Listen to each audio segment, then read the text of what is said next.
আঙ্গুর এলাকায় একটা বাবা আইছে দয়াল বাবা আর মুড়ি তো আবার যাই লোকটা বলে ভালো। আসসালামু আলাইকুম দয়াল বাবা। বাবা আপনার মুড়ি দইতে চাই আমি। আপনার মুড়ি দইতে চাই আমি। মুড়ি হবে? জি। তোমার নাম কি? আমার নাম রানা। রানা, আগে ভিতরে কিছু নাই? আগে পিছিয়ে আছে। সম্পূর্ণ নাম বলো। মোহাম্মদ রানা। তুমি হিন্দু না মুসলমান? মুসলমান। হবে না, নাম বললে ভগবান আমার কাছে আসছে মুড়ি খাওয়ার জন্য। জি জি। ভালো লাগলো। শোনো, নিজের মুড়ি হবে করতে পারবো, ঠিক আছে, কিন্তু কি করতে বাবা যা পরীক্ষা দিবেন আপনার মুড়ি দইতে আমি চাই দিতে করছি। তুমি আগামীকাল সকালবেলা ঘুম থেকে উঠে বাগানে গিয়ে একটা কচি গাছের ডগা ভেঙে আমার কাছে নিয়ে আসবে। আনলে পরে তোমাকে আমি নিজে বানাবো। এখন তুমি চলে যাও।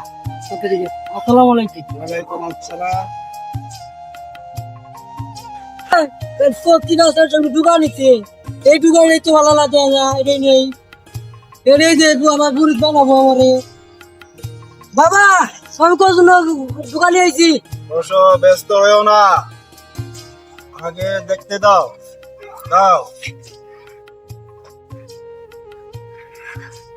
সুন্দর ডগা তুমি এনেছো, আমার পছন্দ হয়েছে, কিন্তু তুমি মিনিট হতে পারবা না। কেন বাবা?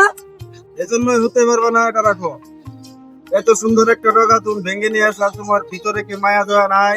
আপনারা বললেন পাঞ্জি আনার জন্য। এটাই তো পরীক্ষা। একটা জিনিস, সুন্দর একটা জিনিস ভাঙ্গার আগে তুমি জিনিসটা বুঝবা, জিনিসটা পড়লে সুন্দর দেখা যায়। গাছের যখন ছিল কত সুন্দর দেখা গেছে, এখন তোমাকে মরিচ ধরানো যাবে না, কারণ তোমার ভিতরে দয়া নাই, মায়া নাই। তুমি একটা সীমার, তুমি একটা কাবের হয়ে গেছে, তোমার ভিতরে কোনো দয়া নাই। তুমি চলে যাও আমার সামনে থেকে, দূর হয়ে যাও, যাও বলছে।